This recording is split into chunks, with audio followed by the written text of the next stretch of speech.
All right, so looking at, I'm gonna start with the monthly. I always start with the monthly to see where we're at, what we've done, and then just go down from there.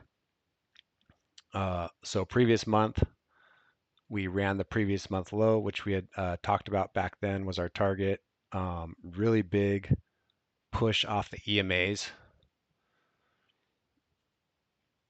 And then this month we've manipulated up so far, and now we've started moving down.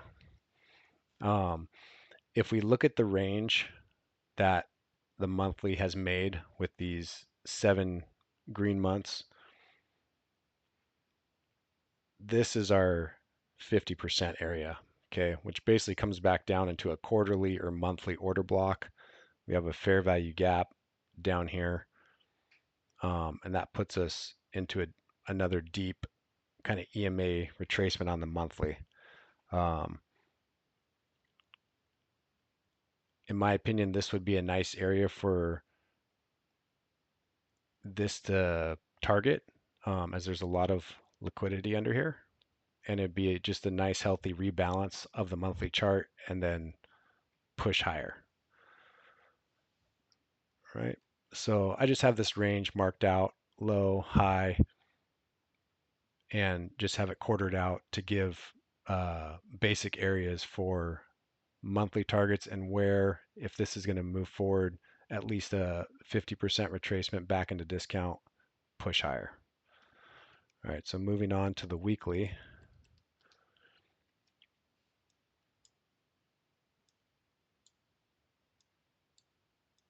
All right, so we had our monthly low ran.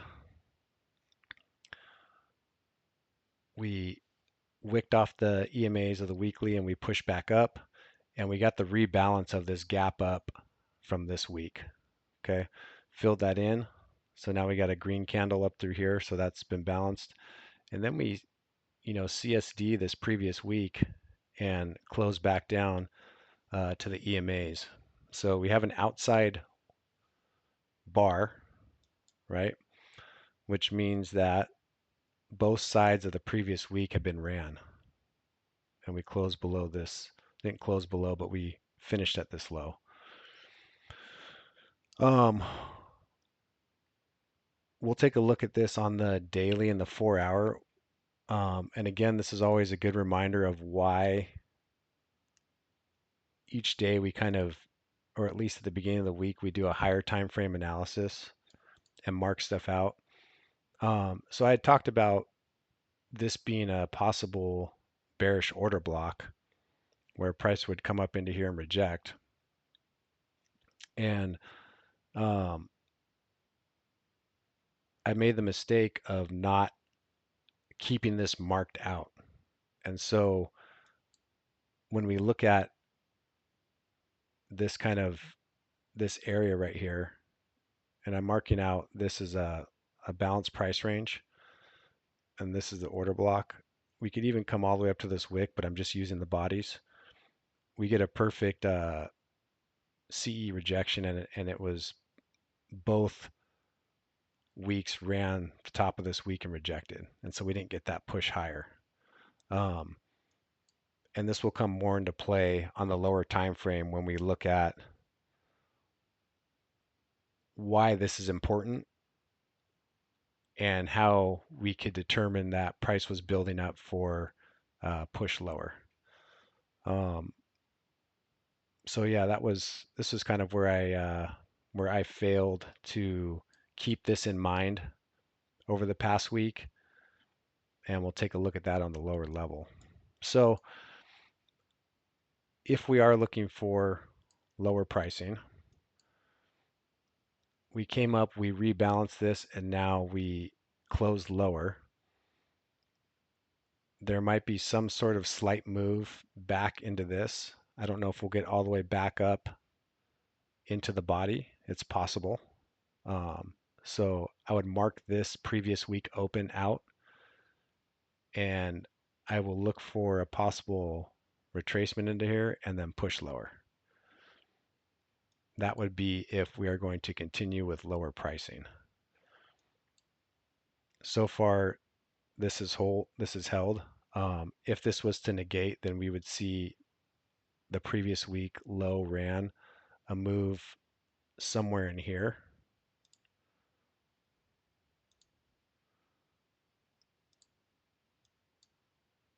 like this, and then a push higher. Okay, so this area right here, this is always a interesting area to be in because we have balance kind of both sides now, right?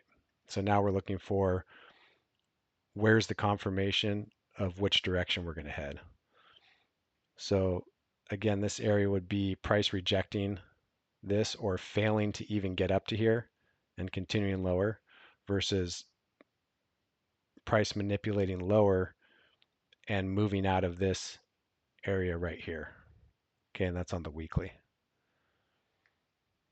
So then let's go down to the daily. All right. So here we have the daily, and here is that weekly potential bearish order block that I have marked out. And we can see that every time price hit the CE of that area marked out, it was rejecting. So it wicks away, pushes down, drives back up, and then you get this big Thursday push back up, and then Friday gap down and a big close below all this. Um, so that to me was, and you can see how we get small bodies starting to get up through here as we're getting into this order block, and it begins as we're starting to enter it. Um, so it's that kind of big push up, and then now you have price that's distributing the longs and accumulating shorts. And it's always a fake out, but we have to look at some of these major areas that are actually holding price. And so this was that weekly order block CE. We failed to tap into this fair value gap. That was kind of annoying because I would have thought that this would have been something that one of these days would have tapped into at least and rejected. However, it did not. And then we have on the daily, we have this daily range where price comes up and we get the 0.79 fib and we're just holding below that, and now we push back down and we push down to the equilibrium area, 0.5 fib. We tap just below it and then a very small wick back up. So if we are rejecting from a weekly order block, then typically when price moves up into an order block or down into an order block and it hits it, we usually get pretty good expansion out of it. So I think it should be pretty clear early on in the week which direction we're headed if this is going to act as a weekly order block and push price down. Um, we should get continued sell off pretty quickly. As we get to the lower time frames from monthly to weekly to daily, we can see the EMAs. We had this flipped, it came back up, and then holding, and then drive all the way through back through the EMAs, and we closed under this 48. Okay, now we'll go to the 4 hour.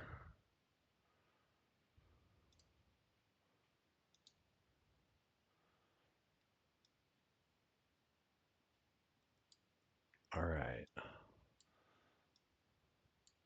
So again, now we're looking at the 4 hour, and again, here's this weekly order block that we had marked out, and we can see this now on the 4 hour, which becomes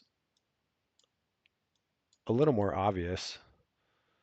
Um, and I'm kind of bummed that I failed to recognize this last week or failed to put this back up, but it's just a good reminder of top-down analysis and always going over that each day in case you miss something. But you can see that every time we hit that CE, wicks down, drives back up, then we get a huge drive down.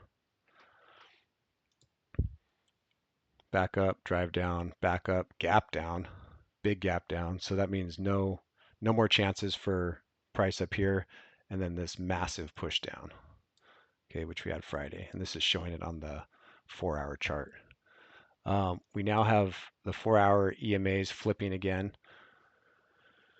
And typically when we have this kind of consolidation and it starts to flip, usually we get a decent amount of push down before we start to reaccumulate that second stage and then move lower. So the reaccumulation is distributing of price into an area of liquidity, um, and then reaccumulating for a same directional move.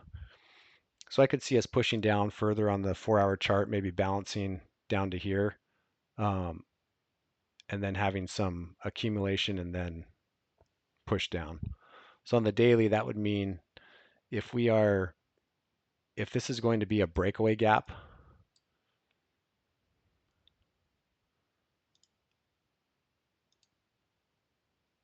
it's possible that this fast move down is going to be used as a breakaway gap. And so we're not going to return up to this area. That's one possibility. Um, or we could get a movement back up into the fair value gap. Either way, we're looking for at least 50% of this fair value gap to hold, which is a previous low. So that would line up if we do get retracement here and then looking for lower, or just continued lower and this is left open for now. If we do leave this open for now and this gets continued, what that does is that creates a daily fair value gap, okay, right? So we get very little retracement because this would be retracing on the daily. That would be the 50% of that 4-hour gap because that was the previous low down there. If we get a small movement up, like let's say to retest this EMA on the daily, but then push lower because we're going to start flipping, then we've now created a daily fair value gap, and we might look for that to return a little bit later after more liquidity lower has been taken out, and then that would be used as your daily bearish fair value gap and push lower. If we are going to move lower, then we would need to see, this was that weekly area we had marked out, like a potential bullish order block on the weekly. For higher pricing, we would need to see a push down here, probably below 50%, but then candle bodies hold roughly around here and then have movement back up. And we need to see a push that starts looking to close out this range. Otherwise, we want to see price drive below 50% of that weekly bullish order block scenario. And we want to see it start closing below and continue to push lower. Looking at, let's go back to the weekly for a second. Okay, let's throw ATR levels on. And we are at swing. So swing is going to be monthly levels.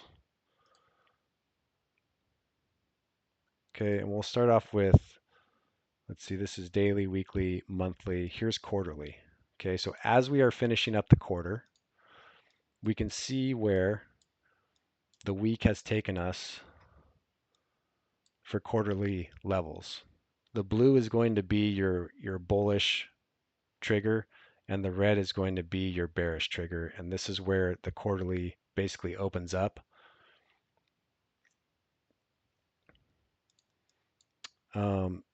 This is, where's the line here? There we go. This is a squeeze indicator.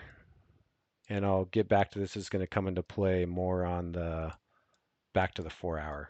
I forgot I wanted to talk about the ATR levels. So we can see price has gone up. It went up above, it actually gaps up above the bullish trigger. We get to this ATR level, we reject. We get above This was another key level, this ATR level, which where price rejected again, which lines up with the 50% of that bearish order block, and we reject and we close below the bullish. Okay, so now we're looking at this uh, neutral or middle ground, and so we want to start seeing a close below this as well, and maybe a finish down here at the once again at the put trigger. We really don't have much time left in the quarter, and we got holiday coming up, so we'll see where we get to. We might just close out, somewhere around here, or maybe we do get all the way down here in the next 2 weeks or so. 2 weeks basically. Daily. Let's get rid of this. We already saw we had the retracement. Um, okay, here's that quarterly level that we can see, and now we're headed down back here. So this is going to be one of my targets for Monday, and we'll see if we get that nice push. Let's go to swing, which is our monthly levels. Okay, so this is for the month of December.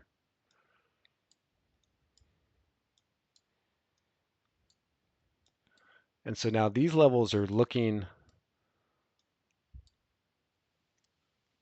more like we're going to start reaching the bearish levels. As we move up and consolidate, we fail to even tap this bullish trigger, okay, the call trigger, as if we closed, retest, and we're going to push higher. We fail to meet this, and now this December open, okay, that's going to be our median trigger, our middle ground between the call and the put, and now we're reaching for this put trigger. So once we close below here, we could get a retest of this level, and then now we have all these ATR levels, which is basically your average true range using Fibonacci.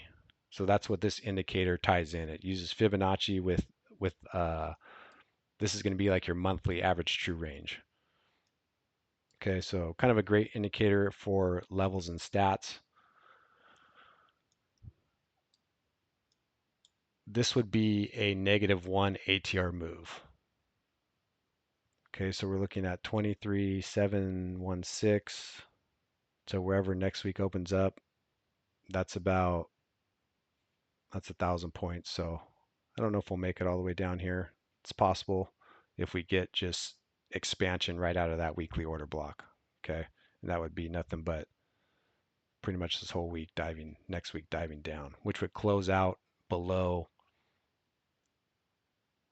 the weekly potential bullish order block that we have marked out here.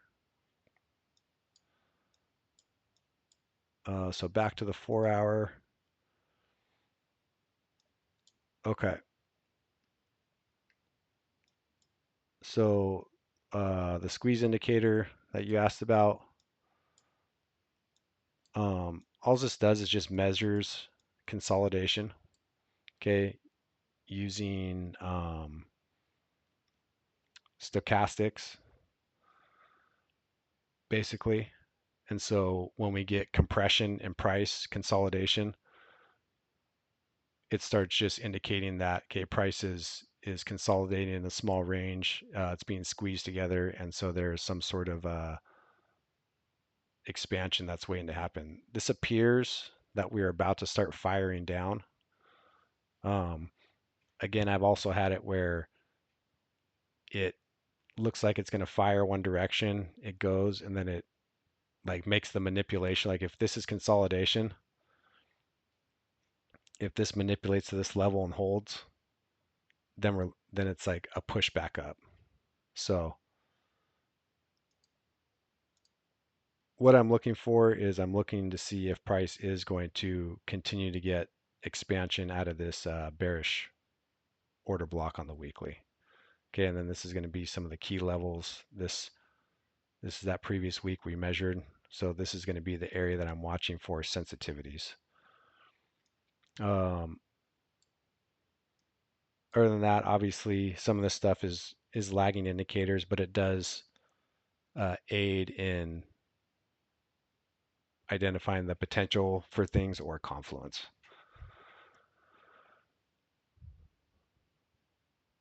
Let's see.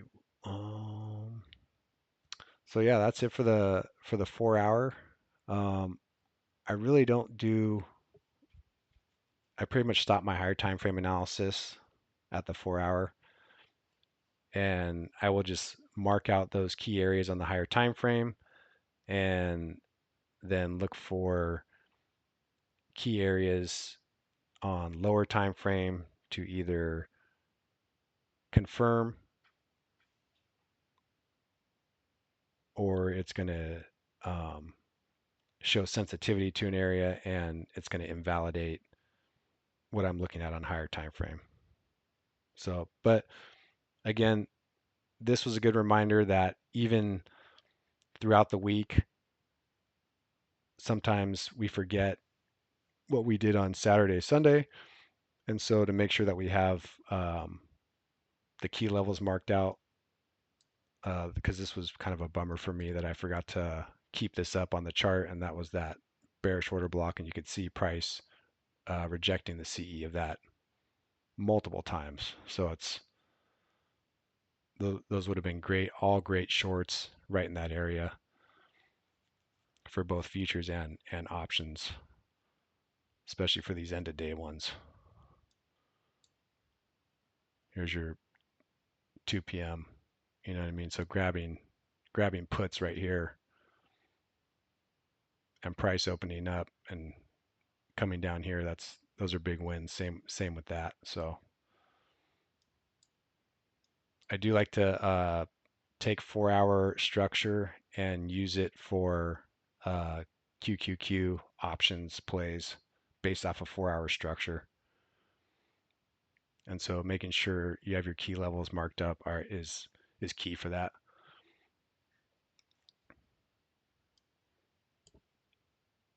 Any questions? That's pretty much all I got. It's pretty much what I'm thinking for the week ahead.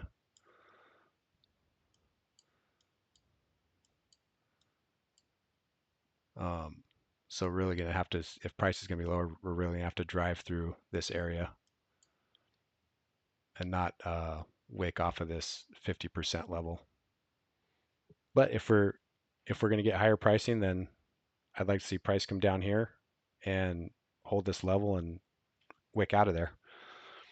So I'm just gonna be open to either or, but those are the levels that I'm looking at.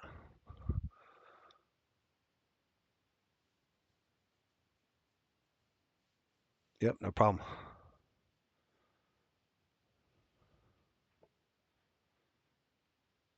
All right, well, if there's nothing else, I'm going to render the video. We'll get it put up in the channel, and that's it for what I'm looking at. Higher time frame down